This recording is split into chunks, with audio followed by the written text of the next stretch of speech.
समझ में ना आए, कभी रोए हम, कभी मुस्कुराए। ये क्या जिंदगी है समझ न आए, मोहम्मद रफी द्वारा गाया हुआ एक बेहद खूबसूरत लेकिन अनरिलीज गीत है ये। इसे 1979 में बनने वाली फिल्म हीरोइन एक रात की के लिए रिकॉर्ड किया गया था। यह गीत उस फिल्म का हिस्सा था जिसका निर्देशन राज वाधवा ने किया था और इसमें नए कलाकार लिए गए थे जैसे बीना बावा, हरीश और शहनाज। फिल्म की सारी रिकॉर्डिंग पूरी हो चुकी थी और उसके गाने इनरेको लेबल पर विनाइल रिकॉर्ड के रूप में भी रिलीज हुए थे, लेकिन खुद फिल्म सिनेमा घरों तक कभी नहीं पहुंच पाई, इसलिए गाना भी पर्दे पर नहीं आ सका और अनरिलीज रह गया। इस गीत के संगीतकार थे श्याम जी घनश्याम जी। शायद नाम से आपको लगता होगा कि ये दो लोग हैं, लेकिन दरअसल ये एक ही शख्स हैं, घनश्याम, जिन्होंने अपने नाम को बदलकर जुड़वा जैसा नाम रख लिया। उन्होंने 1970 के दशक में कुछ ही फिल्मों में संगीत दिया था, जिनमें ठोकर जो 1974 में आई थी, धुएं की लकीर जो 1974 में आई थी और हरफन मौला जो 1976 में। गीत के बोल लिखे थे साजन देहलवी ने, जो उस दौर के कम मशहूर लेकिन भावुक शायरी लिखने वाले गीतकार थे।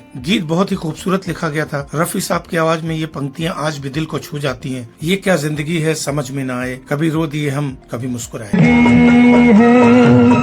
समझ में ना आए, कभी रोए हम, कभी मुस्कुराए। दोस्तों, इस गीत के आगे के अंतरे में जिंदगी की उलझनों और उम्मीद की बातें आती हैं। कहीं धूप गम की, कहीं सुख की छाया, अजब राज कुदरत का जो खुलने न पाया। गम की कहीं सुख की छाया, अजब राज कुदरत का जो खुलने न पाया।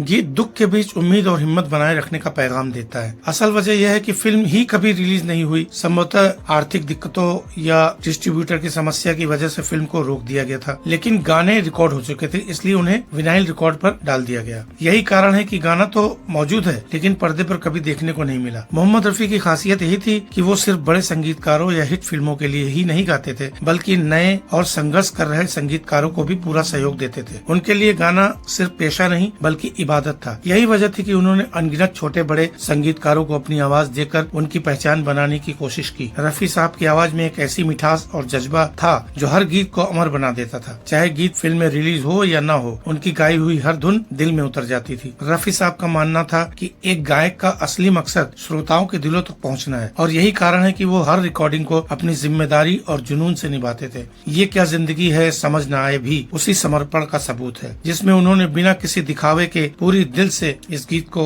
गाया, एक ऐसी गहराई दी कि आज भी सुनने वालों की आंखें नम हो जाती हैं। यह गीत रफी प्रेमियों के लिए एक रेयर जैम है। इंटरनेट और यूट्यूब पर गाना फिर से लोगों तक पहुंचा और इसकी खूबसूरती लोगों ने नए सिरे से महसूस की। ये उस दौर की याद दिलाता है जब कोई बेहतरीन गाने फिल्म के साथ डूब गए, लेकिन रफी की आवाज की वजह से वे आज भी जिंदा है। दोस्तों, इस गीत की कहानी यही थी। अगर आपको ये वीडियो पसंद आया तो प्लीज चैनल को सब्सक्राइब करके बेल आइकन जरूर दबाइए, जिससे मेरे अगले वीडियो की नोटिफिकेशन आप तक पहुंच सके। और देखते रहिए पिक्चर्स ऑफ बॉलीवुड। कुछ ऐसी ही चुनिंदा बातें, चुनिंदा स्टोरी आपके लिए लेकर आता रहूंगा। इसी के साथ आपसे विदा चाहता हूँ। धन्यवाद।